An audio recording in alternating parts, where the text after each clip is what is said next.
Hi, my name is Amanda Harlacher. I am in my third of 4 years at Millersville University.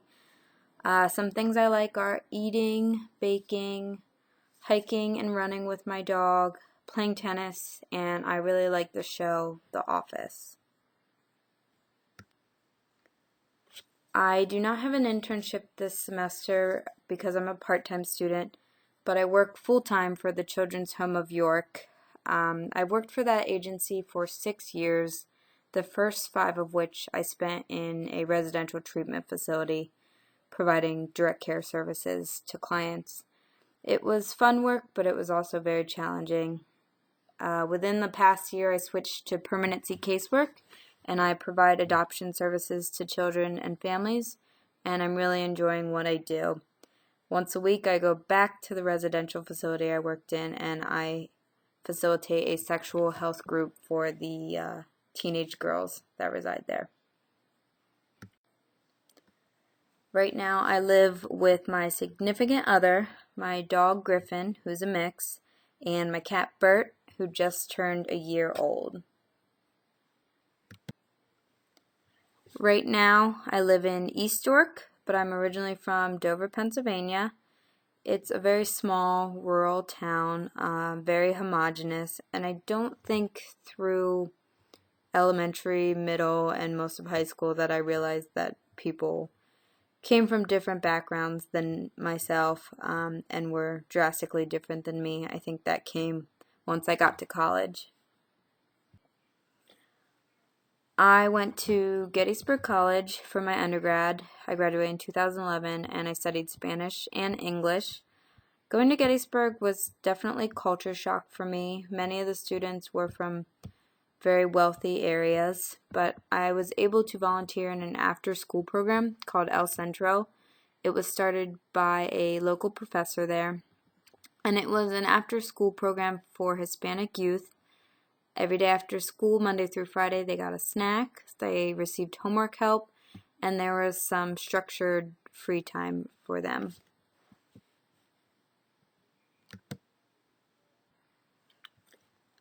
I realized that there was a large Hispanic population in Gettysburg because of the jobs available. For women, they typically worked in hotels because tourism was so big in Gettysburg, doing jobs like cleaning. And for the men, a lot of them worked in apple orchards.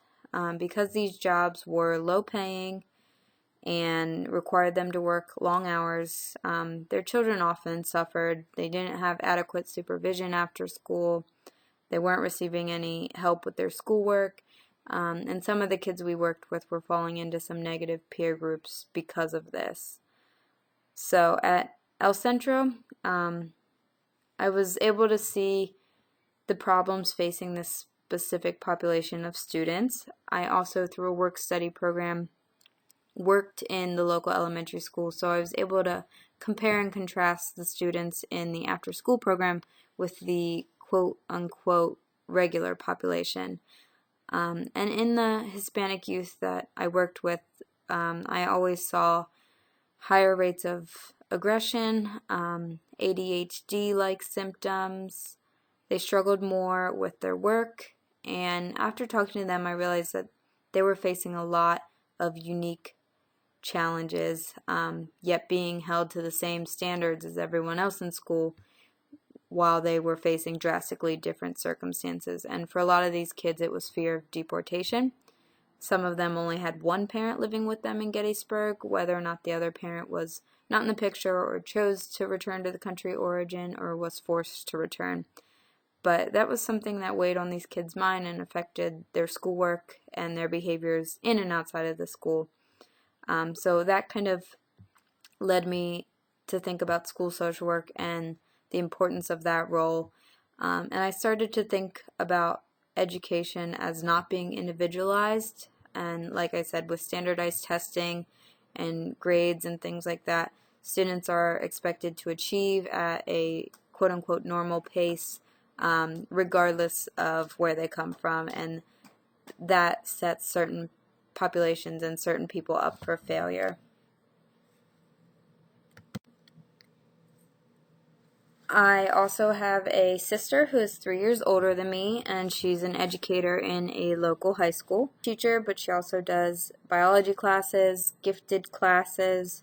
She does mock trial with her students and the Brain Busters group.